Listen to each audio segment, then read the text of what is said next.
Sa Somalia, ang suporta ng Turkey ay nagbigay sa Mogadishu ng ilan sa pinakamahusay nitong puwersa para labanan ang Al-Shabaab. Pero ang malaparehong unit na iyon ay ngayon ginagamit na laban sa sarili nilang mga kababayan. Nagkaroon ng sagupaan sa pagitan ng mga pulis na sinanay ng Turkey at mga nagpoprotesta sa isang kumprontasyon tungkol sa umano'y sa pilitang pagkuha ng lupa at pagpapaalis sa Mogadishu. Ipinapakita sa video ang mga miyembro ng isang unit ng pulis na mabigat ang armas na nagpapaputok sa mga nagpoprotesta. Ang insidente ay nagpapalala ngayon ng galit tungkol sa paggamit ng gobyerno ng mga puwersang panseguridad at nagbubunsod ng mga panibagong tanong tungkol sa responsibilidad ng Turkey para sa unit na kanilang sinanay. Para pag-usapan pa ito, kasama natin ngayon si Abdullah Mumin, ang kalihim general ng Somali Journalist Syndicate. Abdullah, maraming salamat sa pagsama sa amin dito sa I24 News. Ano ang maaari mong maibahagi tungkol sa nangyayari ngayon sa pagitan ng mga nagpoprotesta at pulis sa Mogadishu? Ang mga lokal na nagpoprotesta sa Mogadishu ay lumabas sa kalsada laban sa tinatawag nilang mga nang-aagaw ng lupa sa Mogadishu. Ito ay isang nagpapatuloy na operasyon kung saan mahigit 140,000 sibilyan sa kabisera ng Mogadishu ang napaalis sa nakaraang 12 buwan at patuloy pa rin itong nangyayari. Ngayon, ang mga nang-aagaw ng lupa at mga nagpapalayas ay dumating upang paalisin ang mga pamilya, mga mahihinang pamilya sa gitna ng Mogadishu, lalo na sa distrito ng Waberi kung saan sinubukan nilang paalisin ang mga tao. At iyan ang dahilan kung bakit ang puwersa ng pulisya, lalo na ang puwersa ng pulisya na sinanay ng Turkey na tinatawag na Haramad, pumasok sa lugar upang pigilan ang mga nagpoprotesta na magsimula ng karahasan. Sa ngayon, naiintindihan namin na isang tao ang nasugatan at kasalukuyan nasa ospital. Ilang tao ang isinailalim sa kustodya at naging kalmado ang sitwasyon ngayong hapon. Sabi mo, ang mga pulis na ito ay sinanay ng mga puwersang Turko at sila ay nakatalaga para labanan ng Al-Shabaab. Anong magiging epekto dito kung ang mga unit ng pulis ay ngayon ay bumabaling na laban sa mga mamamayang Somali mismo?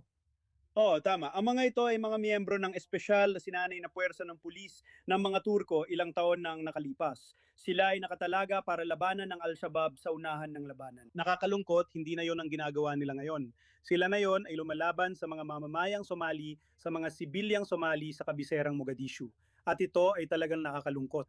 Ito ay isang issue na paulit-ulit nang binabanggit ng mga miyembro ng oposisyon, mga miyembro ng lipunang sibil, kasama ang embahador ng Turkey sa kabisera ng Mogadishu. At ito ay patuloy pa rin hanggang ngayon. Sa ngayon, wala pang anumang karagdagang aksyon mula sa mga otoridad ng Turkey. Nung mas maaga ngayong taon, nung Marso, nagkaroon ng pag-atake ang federal na gobyerno sa Timog Kanlurang Estado malapit sa Baidoa, kung saan ginamit din ang mga puwersa ng Turkey upang sakupin ang lungsod at paalisin ang mga lokal na otoridad. Sa Timog Kanluran, nagdulot ito ng mas malawak na labanan sa lugar na nagpapatuloy pa rin hanggang ngayon. May mga naiulat ding sagupaan sa pagitan ng mga puwersa ng rehiyon ng Puntland.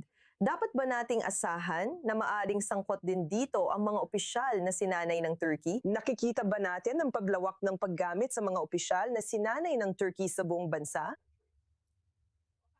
Oo, sa totoo lang, oo. Ang nakita natin itong mga nakaraang linggo ay ang pagpapadala ng ilang puwersa mula sa gitnang Somalia papunta sa reyon ng Mudug, kung saan ang mga otoridad ng Puntland ay medyo kontrolado ang lugar na may matatag na estado mula pa noong 1978 at 1978. At ang mga sagupaan ay paulit-ulit na nangyayari sa gitnang bahagi ng reyon ng Mudug, pati na rin sa lungsod daw nga ng Bosaso. Ngunit natapos na ang sitwasyong yon ngayon, matapos makuha ng mga otoridad ng Puntland ang buong lugar at alisin ang mga federal na puwersa, kasama na ang mga sinusuportahan ng Turkey mula sa lugar. At mukhang medyo nagbago na ang sitwasyon ngayon.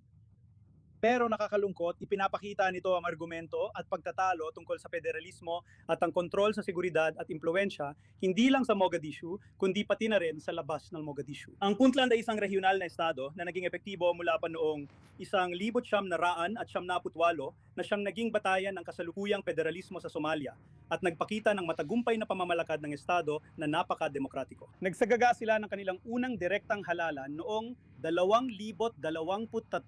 Nagkaroon ng kampanya laban sa ISIS at Daesh ng mga regional na otoridad. Lahat ng magagandang hakbang na ito ng mga regional na estado ay ngayon ay pinahihina ng federal na pamahalaan na talaga namang pagdating sa pagtatayo ng estado ng Somalia ay isang malaking dagok. Abdullah Mumin, nakakatuwang makasama ka namin dito sa E24 News. Salamat sa pagbabahagi ng totoong nangyayari sa loob ng Somalia ngayon. Pinahahalagahan namin ang iyong presensya. Maraming salamat sa pakikinig.